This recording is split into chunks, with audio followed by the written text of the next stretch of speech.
even development of capitalism in Russia. And they're both very heavy data oriented. There's like billions of charts. So I kind of want to see what works for you. And so please let us know. And with that, have fun. Здравствуйте! Welcome to another episode of Sundays with Lenin.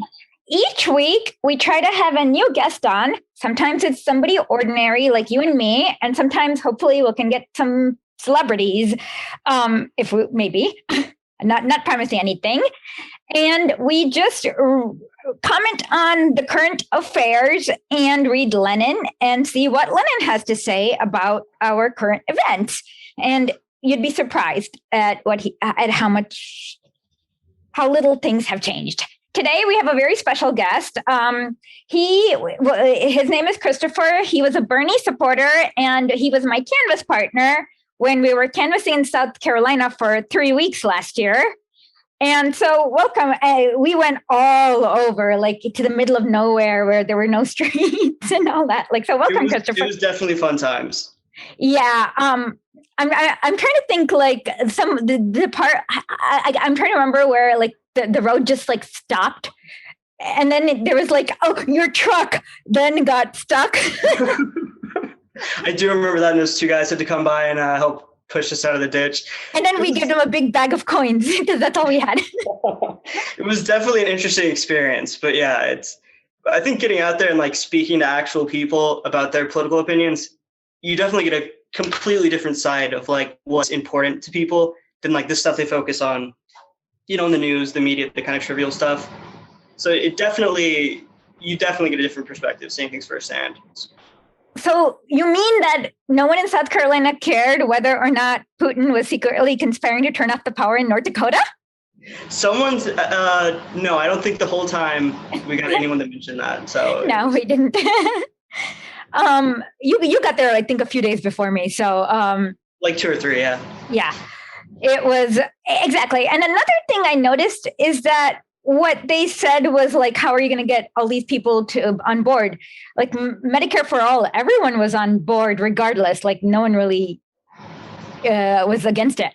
Yeah, when you sit down there and explain to them what the policy is, they're always for it. It's not until the media gets to them and, all those right-wing think tanks talking about how, actually abolishing the minimum wage can be great for you and Social Security is theft and, Medicare is, the worst thing since, child labor or whatever. It's not until those, the experts put the spin on it that people actually dislike these ideas. When you just say, okay, so we're going to have a public health program and we're going to pay into it this way and it's going to be funded by taxes. And then when you have an issue, everyone gets to be treated. When you say it like that in plain words, when you just explain the policies to people, they're always for it. It's not until people get, hear socialism or communism that they get, scared off from these policies. Oh, well, I don't know if you remember, but you were, this was inside of Georgetown, but you were on the other end. And I remember talking to this guy and he was socialism is going to be like Venezuela. And then I ended up showing him an Abby Martin video where I was no, actually Venezuela is way better than it used to be under but if you think because he didn't understand the context of how bad Venezuela at one point was. And so if you compare it to now, if you compare nothing to Venezuela, you'll be yeah, it's a third world country. But then if you compare Venezuela to the 80s to now, it's wow, it's a great improvement. And that was the context he was missing. Yeah, there's always kind of that weird double standard. It's with Cuba, for instance, it's people make one-to-one comparisons with some economic metric of Cuba to America, where it's you have a tiny island in the ocean versus, a country that's been the economic superpower for hundreds of years. And even then, it's kind of absurd how with so much less resources overall, Cuba still manages to get better infant mortality rates and a higher life expectancy than America, the richest country on the planet, does. It's kind of just shows the difference in priorities and how the fact isn't that we couldn't do any of these things. The fact is just that we don't care to, Exactly. Our government doesn't care to enough. And I think for me, that's what I noticed. The biggest problem with people is that they're so used to a bad government that they cannot believe that a government is capable of doing all these things because our government, like they did for them, it's sometimes just a hard thing to like even put that leap forward that it's possible, and they don't have that concept of what's possible. For sure. I think that's probably one of the biggest problems is, just the way that the kind of current neoliberal consensus puts like that cap on people's imagination of what is possible in all these fields, economic, political, the way we live on a very basic level. It's like we just assume if you're poor, you can't afford rent, you're going to be kicked out on the street. It doesn't have to be that way. We assume you got to go into work and do whatever your boss tells you to do. That, you just assume it's going to, as long as you're there for 8 hours a day or longer, you just have to listen to what the boss says, and have them run the company like it's a dictatorship, and not having, equal say with your coworkers about how these, you're going to deal with these issues. So I think getting people to hope and just to imagine, hey, maybe there's something outside of it. I think that's one of the hardest issues we face is, I'm glad you're speaking about imagination, because I hear you are now going to be majoring in creative writing at University of Arizona. So do you have any ideas on how to expand people's imaginations as a creative writer, or a creative writer to be?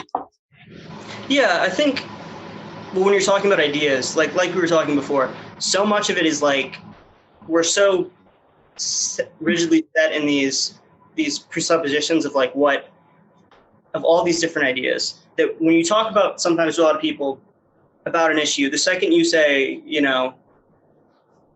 raise taxes, the second you say, you think we should abolish borders or whatever, the second you say there's issues with gender, the second you could say that, we could redistribute the means of production, the second you say any of these things, people very quickly get into a tribal mindset, of like, this thing is bad because I've associated with bad, and I'm a good person because I'm on this side. And you don't think about the issue so much as you think of which team you're on. So I think one of the reasons using fiction to kind of explore these ideas is because you can like talk about them in an abstracted concept. Like Twilight Zone, for example, in the 50s. I loved it. It made, comparisons to modern day issues that were going on at that time in the 60s. By putting him in these fantastic settings, aliens, magic, whatever, which got people to think about the issues themselves and the people involved, and not just, I think I'm either pro-abortion or anti-abortion, or I'm pro-immigration, anti-immigration, I'm pro-gun, anti-gun, and just immediately getting that mindset. So I think fiction can kind of circumvent that a little bit and be useful in creating like empathy between very different people. What are you working on? Are you working on any writing projects that you want to talk about quickly? I'm mostly focusing on a poetry class. So I've been working mostly on poetry, because I think there's an interesting interplay between that and writing stories. But aside from that, the occasional science fiction stories, nothing that I'm okay. Trying to put out there right now, but okay, but we'll be waiting, because I actually agree with you on that. It is a way to open their minds away from their preconceived notions. And I have unfortunately a history blog and a podcast, and so not unfortunately, but fortunately, like there's so I guess that's not my realm, but it would be nice. It would be very interesting to see if like there is a way that we can eventually collaborate on like some sort of creative history fiction. I don't know. I'd love to, for sure. I don't even know if it's possible, but we'll think about it. But so with this, we will start with our Lenin piece, which is I'll just explain what happened last week with parts 1 and 2 of the crisis of Minchivism. So as we learned that so when capitalism begins, they put in automation factories, and each factory, they don't put in a billion factories at the same time. So they'll go from city to city. So what'll happen is each time they put this factory, a big population comes in and squeezes into the city. And because of the way everything is structured in that city, what happens is that the rents go up, and then the population gets squeezed into a smaller area that's pretty crappy. They get low wages, but they're still forced into the city. and well, basically everything that NAFTA did, basically devalues the artisans, who then have to become homeless. And so after about 30 or 40 years, you'll have a whole bunch of cities like this and a whole bunch of ruined countrysides. So Marx and Engels thought that if you let capitalism go on its own, and you have like a lot big pockets of population in the cities, and then the wage workers got together, they could do a revolution. But Russia had a problem in 1893 in that it had a very small, it was like a feudal backwaters. It had a large rural population of about 100 million that spread through the continent of Asia. But they were mostly kind of enslaved and miserable, and sometimes even pulled like cattle. Like they didn't even have cattle. Like they expected the humans to be the cattle. So when you look at it was really bad. And the urban population was about 2 million. And so they had and because the Tsar was so bad and everyone was suffering so much, they couldn't really wait for the next God knows how long for all the factories to be laid down to get that urban population. So they thought of different ideas. And Lenin's idea was that, well, right now we don't have the urban population, but look, we have all these feudal estates, and if we get each of the slaves to serfs to band together and kill or deal with their landlord, we get a revolution. And we just need to figure out a way to make that happen because it's a bigger area. And so the Mensheviks, on the other hand, think that you first have to align with the bourgeoisie liberals to overthrow the Tsar. And then after that, you have to align with the rural peasantry, maybe, because they don't really trust the peasantry. And Lenin's like, that's a really stupid idea because the liberal bourgeoisie is never going to overthrow the Tsar. They want to be the Tsar. So making a connection between not the peasantry and the industrial workers of the time, but industrial workers then and now. I think that's kind of a central aspect of when Marx talks about how to build class consciousness. It's among the working class, it's a very physical thing. He talks about how class consciousness is going to develop because physically, these workers are together 10, 12 hours a day. They walk home to the same, slums. They have the same, recreational areas, go to the same churches and stuff. So physically, the workers were forced to encounter the same stuff, and they were all dealing with the same frame of reference. And so that's why they can have they can do cross-ethnic, cross-linguistic, cross-racial solidarity because they're all kind of in the same misery together. Yeah, exactly. And one of the problems though with taking that to a modern setting is with so much of the the gig economy, unsteady employment and stuff, you don't have people with as deep ties to their workplace physically, and with the same workers routinely. If you're working part-time shifts, you're not with the same people every day. It's going back and forth. With the modern workers, there's a lot less stability and a lot less repetition in how they're interacting with each other because they're spread out.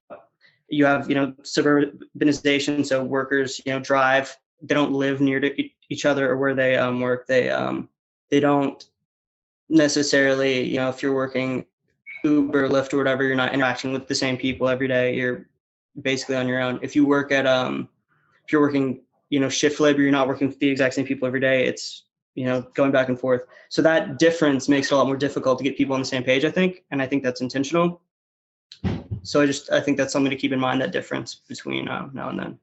But the awesome thing is that if you read Development of Capitalism in Russia and about the Russian rural population, they have exactly that's the same problem, because the way the feudalism worked in Russia was the landlord would divide up everyone like his land to 100 little pieces. So each peasant, serf, or whatever had to farm his area And it was a lot like the gig economy in that what happened is that while some of the people like tended to the land because they were stuck, the eldest son might have had to do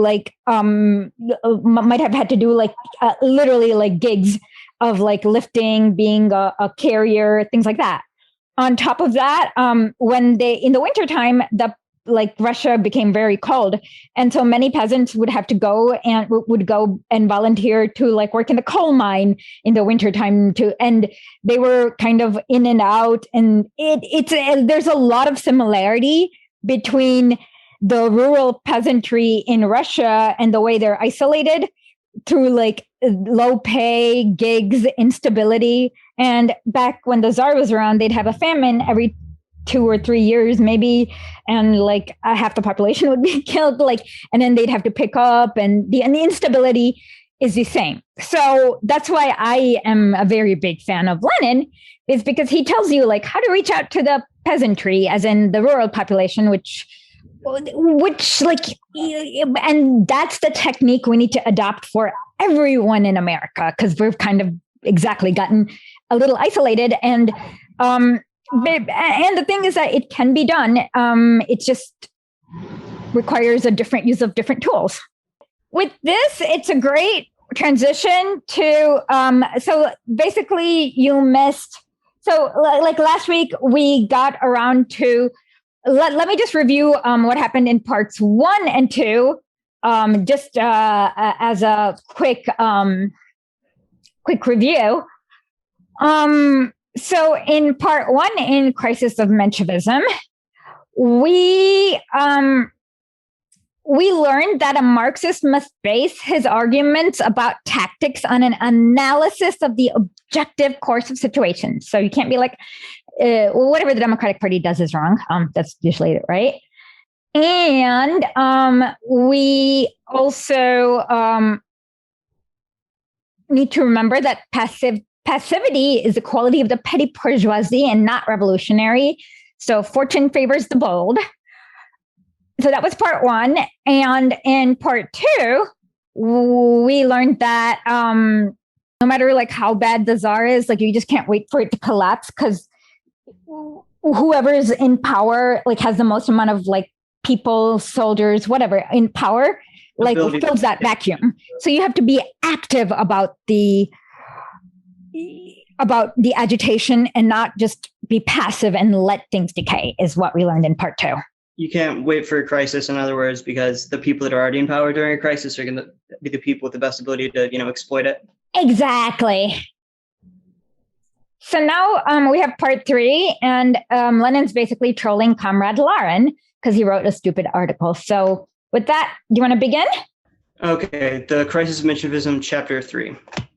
The contrast which Lenin draws between an apparatus party and a vanguard party, or in other words, between a party of fighters against the police and a party of class-conscious political fighters, seems profound and permeated with the pure proletarian spirit. In actual fact, however, it is the very same intellectual opportunism as the analogous contrast drawn in 1899 to 1901 by the supporters of Robochoya, Missile, and Akimov. I'm not sure how to pronounce that. Akimovite. Okay. And on the one hand, when there are objectives... Hold on 1 second. So Vladimir Akimov was a social democrat Marxist who was who kind of was, first wanted to be a Narodnik, and he was deported by the Tsar in Geneva. And what he argued for is that you have a lot of trade unions and have like the primary fight against the employers. And he believed that was going to, like, once you had democracy at work, you were going to have, you can have a revolution from there. And Lenin said, no, that's not going to happen.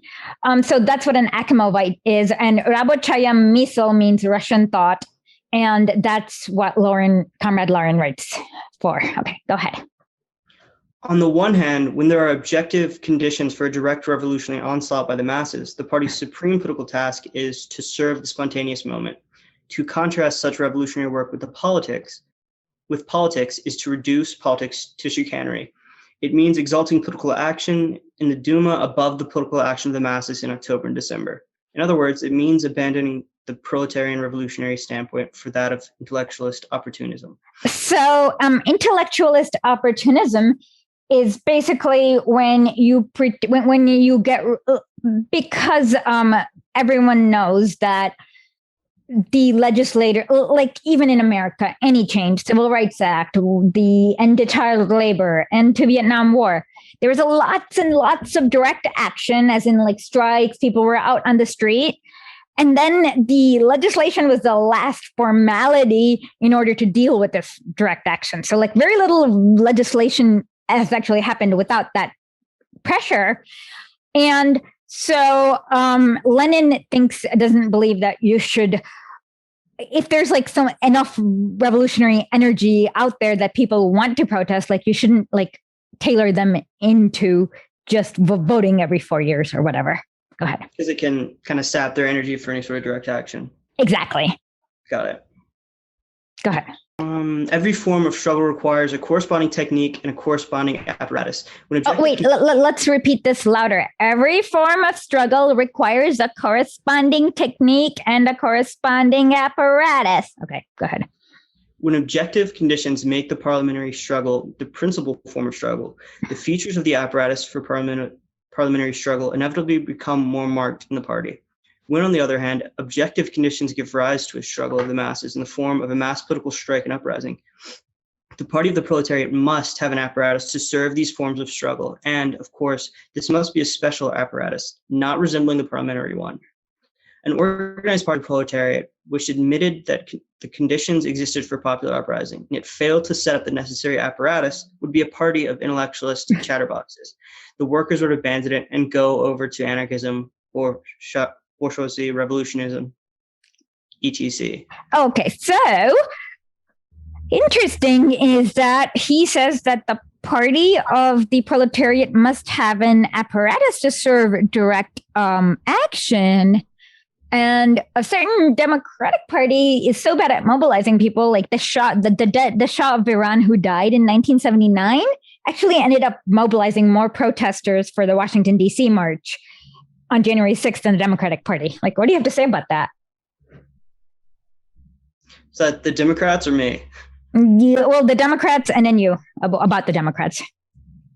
Well, I think, like, for example, to get Obama elected in 2008, there's a lot of grassroots support because people, reaction to the Bush years and people were tired of all the wars and stuff. But then after Obama got into the presidency, him and the Democratic Party kind of just let all these popular grassroots movements that had sprung up just basically wither away, didn't utilize them at all. They kind of just figured, we got the presidency, so we don't need them. And they were focusing their information on other stuff. So I definitely see Oh, Lord. Okay. I did not know that Obama was such a counter-revolutionary. That's good to know.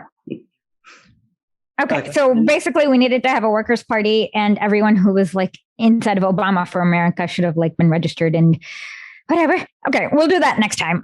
Go ahead. On the other hand, the composition of the politically guiding vanguard of every class, the proletariat included, also depends both on the position of this class and on the principal form of its struggles. Lenin complains, for example, that young workers predominate in our party, that we have few married workers and that they leave the party. Bernie, that sounds like the Bernie bro smear.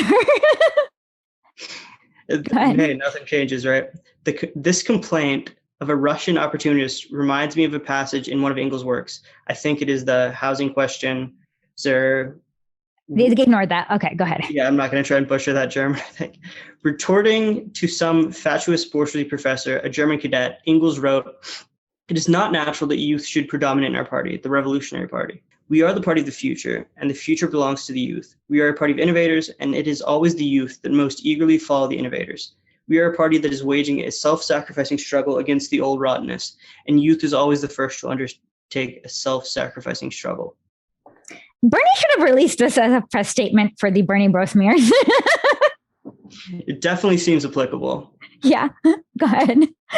No, let us leave it to the cadets to collect the tired old men of 30, revolutionary spirit, wise in quotation, and renegades from social democracy. We shall always be a party of the youth and of the advanced classes. Well, I don't like. Okay, we're gonna have to change the 30 to 50 or 70 or whatever. So the Democrats are the tired old men of over. I guess back in Russia, the life expectancy then was 32. So that explains why Lenin called it old men of 30. Well, yeah, I mean, people wouldn't have family, aren't as likely to have, kids at stuff the age of 20 or, 18. Oh, darn. Yeah, it makes me feel really old, but yeah. So, okay, this is like, okay, so Lenin is actually teaching us how, I wish I had read this passage like 2 years ago, because we could have like totally just released this as the press release, but go on. Lenin himself blurts out a frank admission why he regrets the loss of the married men who are tired of the struggle.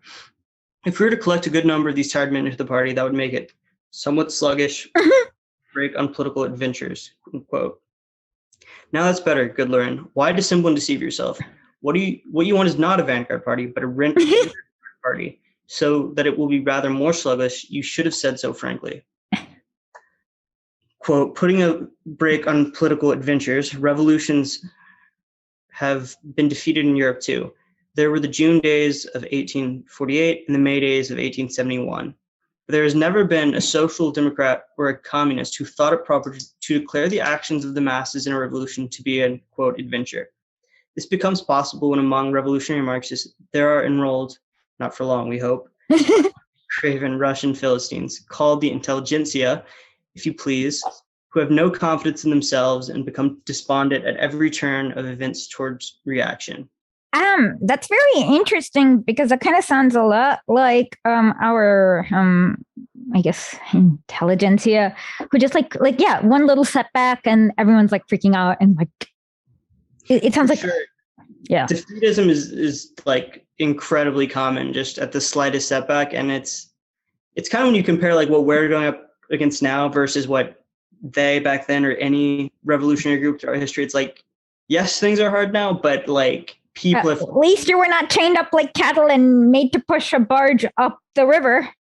Yeah, or ancient slave revolutions or any of these things, or the civil rights movement. It's like any of the revolutions in South America, the Sandinistas or Cuba. None of us are up against more than they were at that time. So it's like, oh no, So, in order to get the independence from Spain, like I guess people of whatever, it was Gran Colombia back then, but Venezuela, literally like walked mountains barefooted in the snow. Like it's not an exact, like they literally did that in order to get to the other side to kick out Spain. And so, yeah, there's nothing compared to that. Yeah, it definitely puts it in perspective, which is why you should read about, history and theory and stuff, not just for, an intellectual understanding of it, but for like the example of looking at people actually did these things, even, when it was definitely not easy. So I will continue. Where was I? Oh, so putting a break on adventures. If that is so, then the first adventurer is Lenin himself, for he calls minor struggle the course most advantageous to the revolution. He is trying to make the masses believe that the tide of revolution is rising. That is 2 or 3 years the army will be filled with discontented peasants, and that the old regime will collapse. First serious test, in quotes. But Lenin is an adventurer in another, much worse and pettier sense. He advocates a labor congress and a non-party congress, his expression, instead of the Social Democratic Party he wants an all-Russian Labor Party.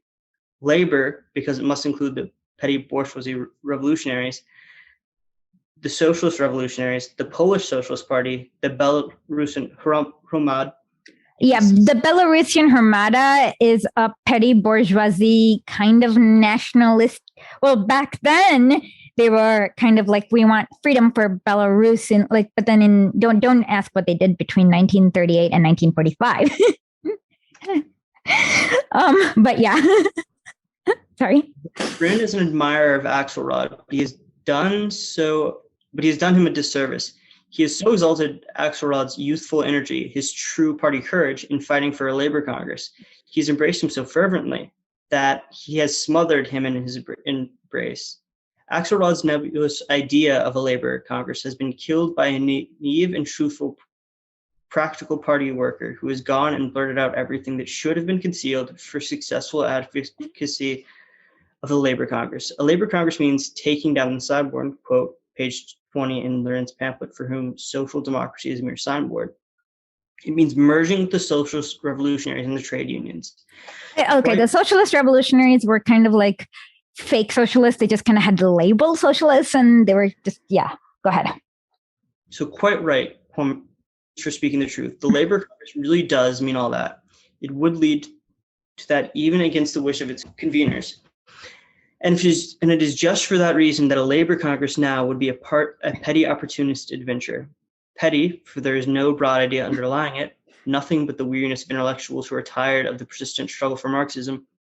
Opportunists, for the same reason, and also because thousands of petty bourgeoisie are far from settled opinions far from settled opinions would be admitted into the Labor Party adventure, for under present conditions, such an attempt will bring about not peace or constructive work or collaboration between the social revolutionaries and social democrats, to whom Lenin kindly assigned the role of propagandist societies within a broad party, page 40, but only endless aggravation of strife, dissension, splits, ideological confusion, and actual disorganization. Well, yeah. So Lenin is explaining, like, so the way to work with people is if they want to get on board with one plank of your platform, then you can be like, hey, let's work together to make this happen. But the way not to do it is to like merge your platforms together, like joining the Democratic Party or something like that. Okay, go ahead. It's one thing to predict that the Social Revolutionary Center must come over to the Social Democrats when the popular socialists and maximalists drop out. It is a different thing to climb after an apple which is only in a process of ripening, but is not yet ripe. You will either break your neck, my dear sir, or upset your stomach with sour fruit. I think that's a great analogy in regards to whether you should like work with people on the right or left or middle. Like, yeah, whether it depends on whether their ideology is ripe for action. So it's kind of like, think of it like an apple. And sometimes they may be, so if it's a poisoned apple, you throw it away. And if it's a apple high on the tree, you wait until it grows and it'll fall naturally. And yeah, don't eat sour apples. Lenin bases arguments on Belgium, as he did in 1899. R.M., the editor of Rubachoya Mizl, and Mr. Prokopovich, yeah. When he was going through the spontaneous outbursts of a social democrat and had not yet grown wise sufficiently to become a systemically acting cadet, Lenin's booklet has a neat appendix in the shape of a neat of the rules of the Belgian Labour Party. But our good Lenin forgot to translate to Russia the industrial history of Belgium. After a series of bourgeoisie revolutions, after a decade of struggle against Proudhon's petty bourgeoisie quasi-socialism, and with the enormous development of industrial capitalism, possibly the highest in the world, the Labour Congress and the Labour Party in Belgium marked a transition from non-proletarian socialism to proletarian socialism. In Russia, at the height of a bourgeoisie revolution, which is inevitably beating petty bourgeoisie ideas and petty bourgeoisie ideologists, and with growing Trudeauovic trends among closely related sections of the peasantry, and the proletariat with a social democratic Labour Party that has a history of nearly 1 decade, the Labour Party Congress is a badly conceived invention, and fusion with the socialist revolutionaries, who know there are more than 30,000 of them, or perhaps 60,000, say Lenin artlessly, is an intellectual whimsy. Yeah, okay. So the Trudeauovics are like rural peasant. Well, they're just like people who are not serfs, but who have their own land, but they want like fair distribution of land. So they don't really care about overthrowing the czar. And yeah, go ahead. Yes, history can be ironic. For years, the Minchivisms have been trumpeting about the close connection between the Bolsheviks and the social revolutionaries. And now the Bolsheviks reject the Labor Congress precisely because it would obscure the differences in the points of view of the proletarians and the small proprietors. See the resolution at the St. Petersburg Committee in Proletariat number 3, and the Minchiviks stand for merging with the socialist revolutions in connection with the advocacy of the Labor Congress. This is unique. I do not want to dissolve the party in the class, pleads Lenin. I only want to unite the vanguard. 900,000 out of 9 million, pages 17 and 49. Yeah, so he's saying that which is like he's trying to say that it's a classic democratic argument of why you need to work with alleged right-wing people, or like Joe mentioned, not really right-wing people, but Joe. Yeah, go ahead. Let us take the official factory returns for 1903. The total number of factory workers was whatever. We'll put that number up. Go ahead. Of those. Okay, don't worry. We'll put that number. Go ahead. 999.7 were in factories employing over 500 workers each. Okay, and in factories employing over 100 workers each. Go ahead now. The number of workers in the largest factories is 800,000, is only a little smaller than the figure Lenin gives for the Workers' Party united with the Socialist. Okay, so this kind of reminds me of like the entire debate about taking some corporate money or whatever, and it's like when you say screw you to corporate money, you can get like a lot more money from the grassroots, and you don't have to be ideologically compromised. So this is kind of reminds me of that. But go ahead. Well, no, yeah, I agree, because Bernie really showed that micro model of funding your campaign actually is feasible, which I think kind of very few of mainstream Democrats have ever been able to do themselves, or You know who was able to do it? Lenin. So the way he did it is that he had the party itself had a newspaper, and they would charge like 10 kopecks per month or something for the weekly newspaper subscription. And they ended up and that's how they ended up getting all these members to the party. Go ahead. Well, also with that, it's like back in those days, the party and unions had their own presses. They had their own newspapers and stuff, which allowed them to not really be reliant on the narratives of the liberal, press, the progressive press or whatever. Yep. It allowed them to speak for themselves. So I think that's getting to really worker-centered forms of media and news is really, I think, key for building the story. Yeah, basically they all got like merged and eaten up into we have 4 big conglomerates, more or less. Yeah, we used to have I agree with you on this. You're preaching to the converted. Gone. Thus, although we have already from 150,000 to 170,000 members in our Social Democratic Party, and notwithstanding the 800,000 workers employed in large factories, the workers of big mining enterprises, not included in this total, and the multitude of purely proletarian elements employed in trade, agricultural, transport, etc., Lenin has no hope that we in Russia can soon win for social democracy 900,000 proletarians as party members. Monstrous, but true. But Lenin's lack of faith is only another example of the intellectual's timid thinking. We are quite sure that this objective can be attained as a counterblast to the adventure of a labor Congress and a non-party Congress. We put forward the slogan for a 5-fold and 10-fold increase of our Social Democratic Party. Only let it consist mainly and almost exclusively of purely proletarian elements, and let it be achieved solely under the banner of revolutionary Marxism.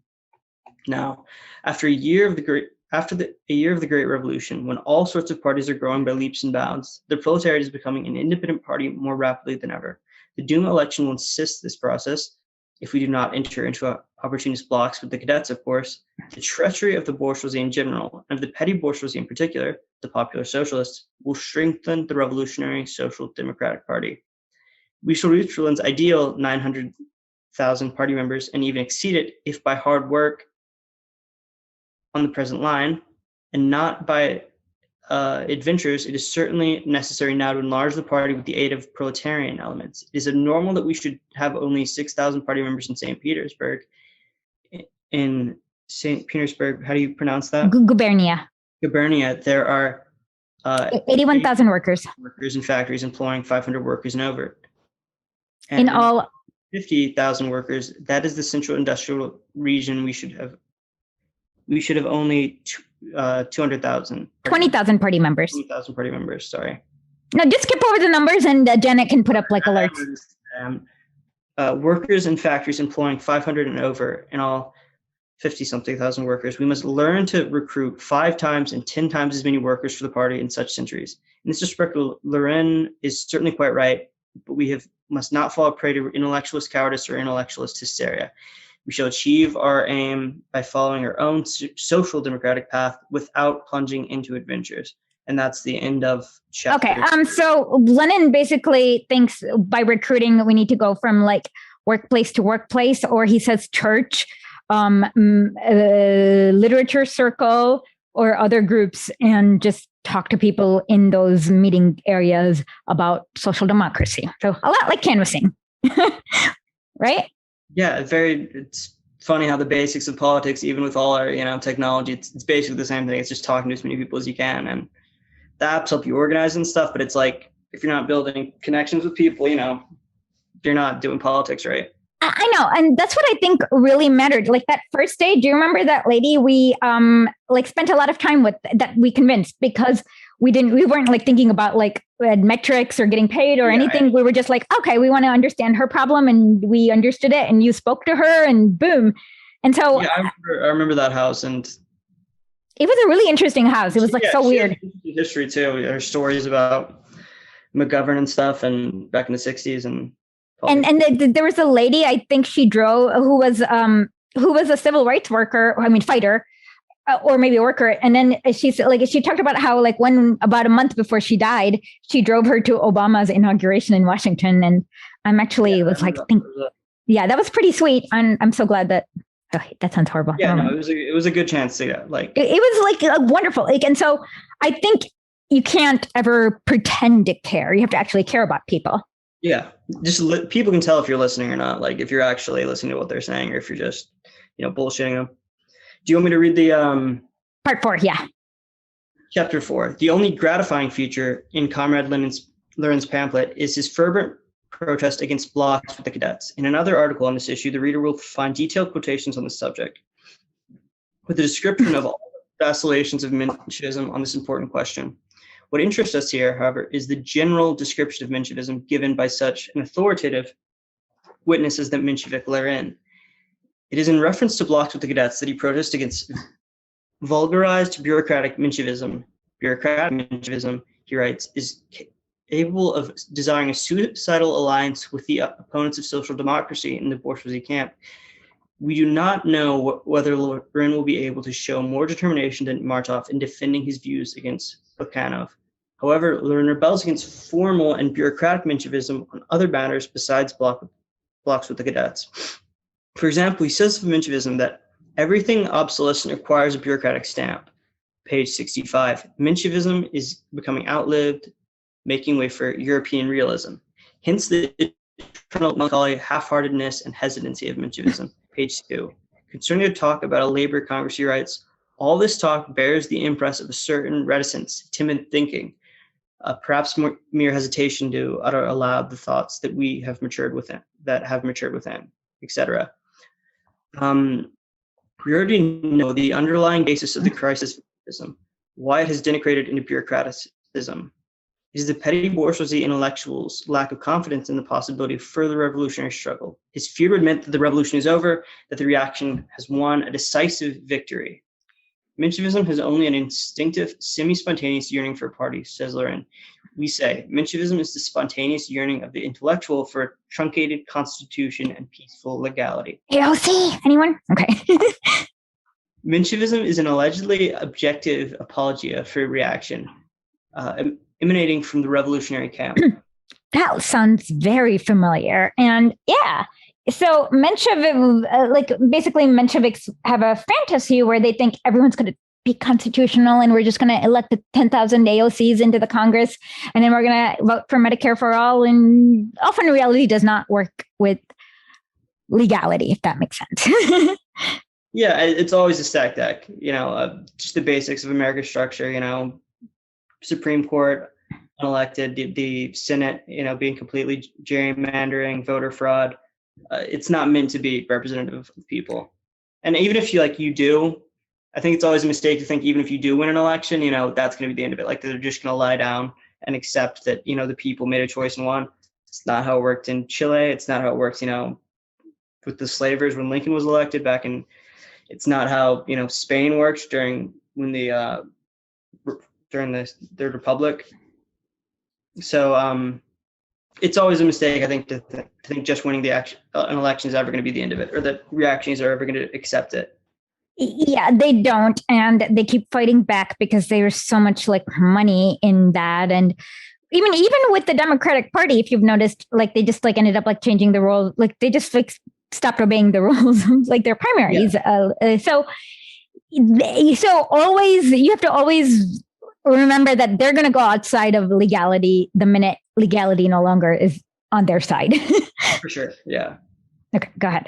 From the very beginning, and as early as in the Geneva newspapers, the Prierade, January-March 1905, and in the pamphlet Two Tactics, July 1905, the Bolsheviks presented the question in a totally different way.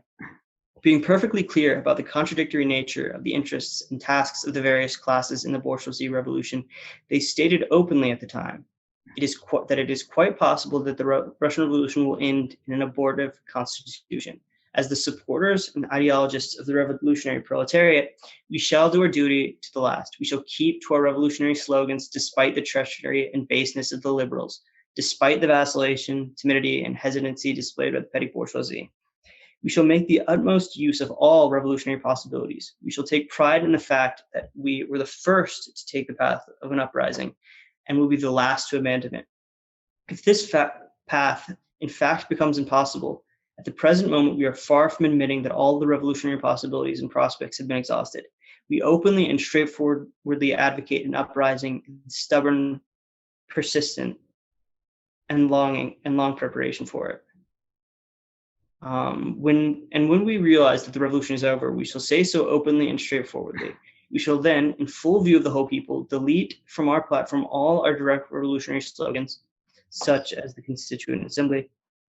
We shall not deceive ourselves and others by Jesuitical sophistries, such as Plekhanov's doom with full powers by the cadet. We shall not justify reaction and call reactionary constitutionalism a basis for sound realism. We shall say and prove to the proletariat that the treachery of the bourgeoisie and the vacillation of the small proprietors have killed the bourgeoisie revolution, that the proletariat itself will not prepare for and carry out a new socialist revolution. And therefore, the revolution having subsided, i.e., the bourgeoisie having utterly betrayed it, we shall under no circumstances agree to any blocks, not only with the opportunists, but even with the revolutionary bourgeoisie. For the decline of the revolution would convert bourgeoisie revolutionism into empty phrase-mongering. Yep. I mean, basically, that's kind of what happens. Like today, actually, AOC just kind of defended Israel in the weirdest way possible. What actions do you think can be taken to support movements towards peace, both between Israelis and Palestinians, as well as within the entire region, such as the Abraham Accords? Mm-hmm. Yeah. So, earlier just now, you and I were talking about the what and the how. Yes. And I think that when we talk about establishing peace, centering people's humanities, protecting people's rights, it's not just about the what and the end goal, which often gets a lot of focus. But I actually think it's much more about the how and the way that we are coming together and how we interpret that what and how we act in the actions that we take to get to that what. And so what this really is about is that it's a question more than anything else about process. And so we really need to make sure that we are valuing a process where all parties are respected and have, a lot of equal opportunity to really make sure that we are negotiating good faith, et cetera. That being said, I think that there's just this one central issue of settlements, because if the what that has been decided on is to state, then the action of settlements it's not the how to get to that what. And so, I think that that's a central thing that we need to make sure that we center and that we value Jewish and rather we value Israeli, we value the safety and the human rights of Israelis We value the safety and the human rights of Palestinians in that process that is similar and that on equal footing. And so all of that is extremely important in that process.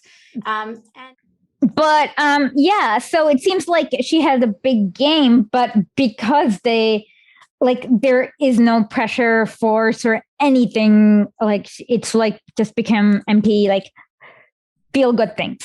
Go ahead. This is why we are not in the least perturbed by the angry words which Lenin hurls at us in such abundance. When he shouts that Bolshevism is approaching crisis, that it is played out, that we have always trailed behind the Minchiviks, etc., all these pinpricks only evoke a condescending smile. Individuals have left and will leave the Bolsheviks, but there cannot be any crisis in our trend.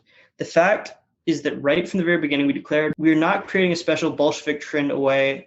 Always, should I just skip like parentheticals and when he mentions page numbers and stuff? Yeah, skip the but keep his like wise ass cracks with the pen. We are not creating a special Bolshevik trend, always and everywhere. We merely uphold the point of view of revolutionary social democracy. And right up to the social revolution, there will inevitably always be an opportunist wing and a revolutionary wing of social democracy. A cursory glance at the history of Bolshevism is sufficient to convince anyone of this. 1903 to 1904, the Minchiviks advocates democracy and organization. The Bolsheviks call this intellectualist phrase-mongering. As long as the party does not come out openly, in the Geneva pamphlet in 1905, the Minchiviks worker admits that there is, in fact, no democracy among the Minchiviks. The Minchiviks learn and admit that their talk about the elective principle was, quote, sheer invention, an attempt to deceive history, and that, in fact, the Minchiviks St. Petersburg group, was no effective principle even as late as the autumn of 1905. And immediately after the October Revolution, the Bolsheviks were the first to announce in Novoye Zhizn the actual introduction of democracy to the party. End of 1904, the Zemstovo campaign, the Mensheviks trail behind the liberals. The Bolsheviks, in spite of the frequently circulated fable to the contrary, do not reject good demonstrations before the Zemstov counselors, but they reject the poor arguments of the intellectuals who said that there were two contending forces in the arena, the Tsar and the liberals, and that demonstrations for the Zemstov counselors were a higher type of demonstration. Now the Menshevik Lenin admits that the Zemstovo campaign was sheer invention, and that it was a shoot and cunning trick. Beginning of 1905, the Bolsheviks openly and straightforwardly raised the question of an uprising and are preparing for it. In a resolution adopted at the Third Congress to predict the combination of the strike with an uprising.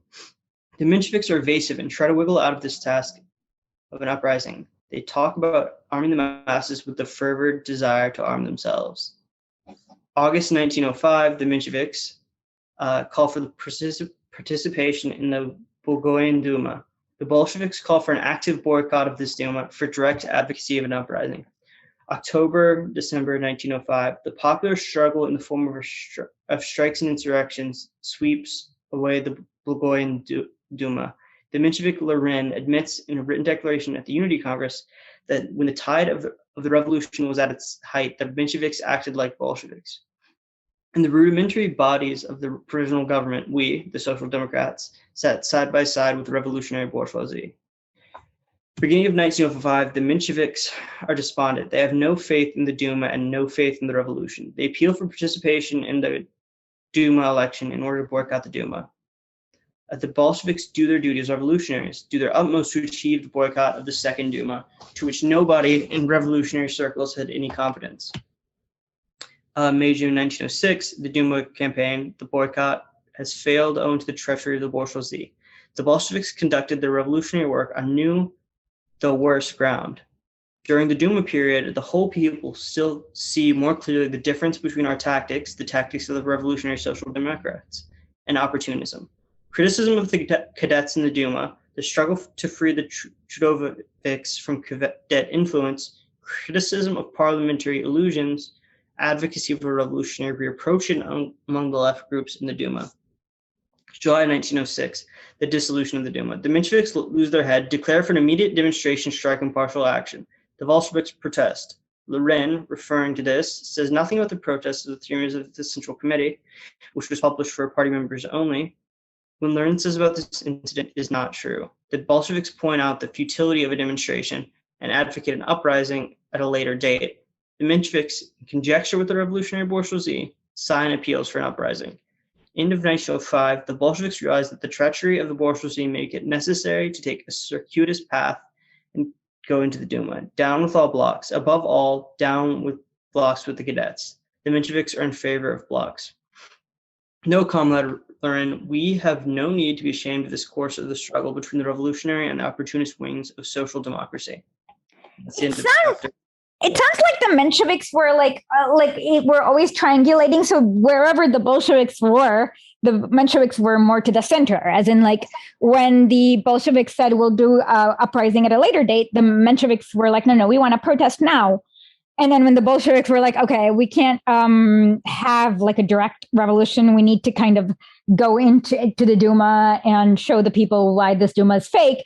The Mensheviks, but we're going to do it as an independent party. The Mensheviks were like, okay, let's align with the cadets. Like, so it seems to me that kind of explains that if you're going to be a Bolshevik, you need to be at the left edge so that the Mensheviks have the room to be in the center, if that makes sense. Yeah, pretty straightforward. Yeah, and so don't be like, I don't think people, like, I often think that people are not frightened by new, like only Washington, D.C. is frightened by new or wild or different ideas, as long as you can back it up with something reasonable in a plan. And that, I think, is the biggest disconnect. Like, people in South Carolina are not conservative in that way. They just will be, it'll take them a little bit more time to convince them that this is not a stupid idea, but they're not allergic to new ideas. Does that make sense? Yeah, I think people are not consistent. Most people don't have a coherent, like, ideological belief system that makes sense. Can you hear me? Yeah, we can. Okay. They don't have a consistent, people aren't logical is what I'm saying. Like, they're a very mixed up bag of contradictory beliefs and stuff. So you can appeal to all different sides of people by playing on different aspects. I think that's, a pretty basic part of politics, is not just assuming that, anyone that has any disagreement with you whatsoever is never going to be persuadable on any other issue. And also, I think you can persuade them on a lot of issues, but you have to build a circle of trust. So you can't be like, Stalin did not kill enough Nazis on day one. Like, you have to slowly work them. That does tend to turn people off, in my experience. Well, you have to work them into the logic, saying there were 18 million soldiers in the Wehrmacht, but only 3 million people were killed and 12 million returned home. And that means that Stalin did not kill enough Nazis. Like, see, now I've just gotten, see the difference? Yeah. So yeah, it's like the way you lead the person, like, people are very persuadable because they like trying new things. They're open-minded. So the way you persuade them has to be different. Like, and people in newspapers and like Washington Post are not people. I don't know. What are they? They definitely don't have much great sense at all about people actually on the ground believe or think. I think, going back to the triangulation with them, you can definitely kind of see that with kind of how the Democrats try to posture themselves with, they will be completely in the 90s, we're all pro austerity now. We're going to deregulate the banks and stuff. And now, after, not necessarily in the behavior, hasn't changed that much, but when grassroots movements push and make things popular that mainstream Democrats rejected, like gay marriage or public, 15 years ago, so many of these same Democrats that were completely against the public option or Medicaid for all or something, you can see a lot of the ones that are trying to at least position themselves as left in acknowledging the idea in the abstract, even if usually they'll find some excuse not to actually vote for it when the time comes. And it's just, you can tell they're trying to triangulate themselves based on stuff that's activists on the ground level have pushed for and ideas that they have made salient. And they kind of take the popularity of it without, really committing to it. You can definitely see. Yeah, and you should take that as a good sign that you need to just push them harder. So the idea that Pete Buttigieg can be like, I support Medicare for all who wanted, in theory, like is a better sign than I support Romneycare. But also remember that I support Medicare for all who want it is not actually supporting Medicare either, and there needs to be a bigger push. So it's like you have to read what Congress says as a barometer, but not as a plan. Yeah. It's when they start, kind of going through those ideas is kind of a good measure of when it's becoming popular in the junior population. They just are forced to acknowledge it. Okay, so now thank you for coming. Are you on social media? What's up? What are you planning on? Not. I've gotten on most of it. I've been trying to focus on Okay. Well, I guess we'll have to have you back again in a few weeks or months to read more. Yeah, let's do it. Yep, and hopefully we'll have some nice revolutionary literature. You know about Maxim Gorky, right? I've heard of him. Okay, so what he did was his play was called Dark Souls? Or like the underground people or subaltern, like one of those things. And what he did was he did a realistic drama about how life was for the proletariats in those like makeshift shanty towns and with tin roofs. And so it actually ended up really shocking the more bourgeoisie people who went to see his plays to be like, oh, people live like that. And it made many sympathetic to the revolution. So you could try doing an expose story, like you should do whatever helps. But for people who are watching, if you have an idea like that, a cartoon, an expose story, go for it, because fiction it can be very emotionally touching, right? Yeah. There's a great quote from one of my favorite science fiction authors, Ursula K. Le Guin, that, we live in capitalism. Its power seems inescapable. But, so did the divine right of kings. And any human power can be resisted and changed by human beings. I think that's kind of like the crux of my ideas. Fiction helps people imagine, different possibilities. And that's why I love Star Trek, because it's like a better world is possible. And look. Yeah. Gives a practical example of what it might look like. Yeah. And it's just one possibility. There are infinite. And then, we can also imagine a worse world. And it's like I think a lot of Marxism is that we don't know the answer, but we have faith. If all of us get together in a party, we will figure it out together through our creativity. And I think that's the most important part. I agree. And with that, we'll say paka paka.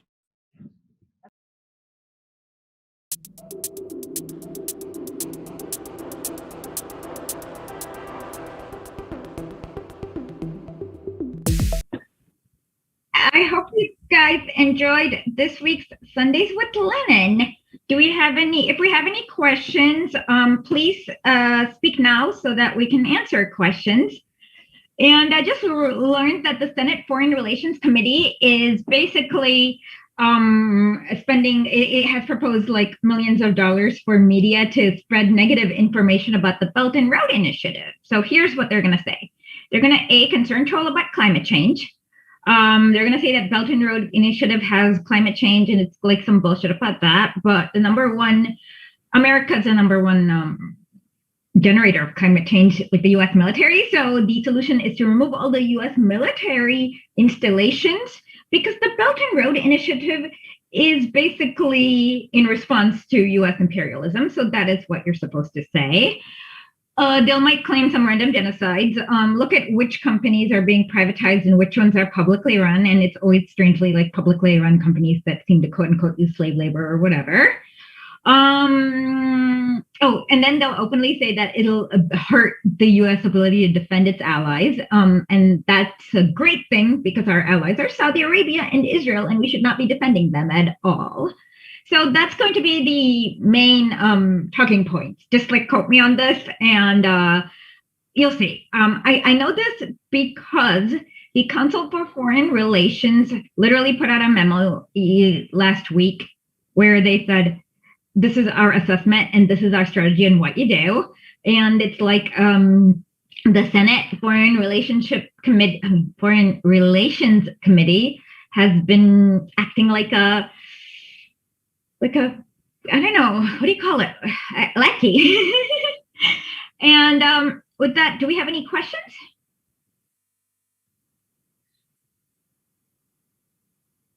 Any comments? I have a quick thing. If you want, I can read a little bit of the history of the Communist Party of the Soviet Union, because it kind of gives you a little bit. So I can kind of read a little bit, like a few paragraphs every week. So if you want that, let us know. And it might help with like some understanding some historical context. So it's up to you. So with that, we bid you Privyet.